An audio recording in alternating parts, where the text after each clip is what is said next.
I made this special for you, my main man Ham. Happy death date. Well, if I can get this published in time law. Anyways, it's time for a conspiracy theory.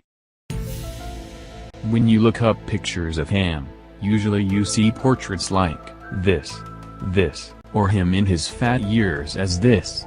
However, there are two portraits of him out there that don't look very much like the others.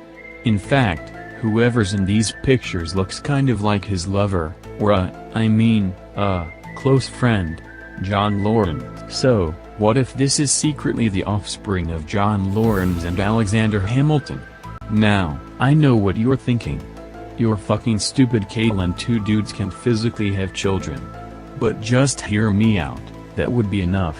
Alex and John were both very good friends with George Washington. Washington had a lot of gay men in his army, and he also had a lot of suicidal men. He needed something, anything, to motivate his men to stay alive. What causes someone to want to stay alive more than a child? So, he turned to the local witches and begged them to enable his men to have children. Though hesitant, the witches agreed. However, not long after Lawrence was impregnated, Hamilton fell in love with Elizabeth Schuyler. Washington didn't want the public to know he used aid from witches or homosexuals, so he hid all the gays' children in his closets. Thus, where the term "come out of the closet" comes from. Unfortunately for Washington, since this was Hamilton's and Lawrence's kid, he liked to be a little fucker and sneak out. He even impersonated them a handful of times. Since, once again, he was Hamilton and Lawrence's kid, he was a cocky little piece of shit. So when offered to have a portrait drawn of him, he could never decline.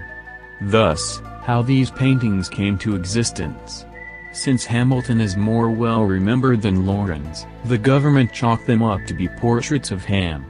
The government couldn't let us know Washington used the help of homosexuals and witches, but you and I, we're smarter than that.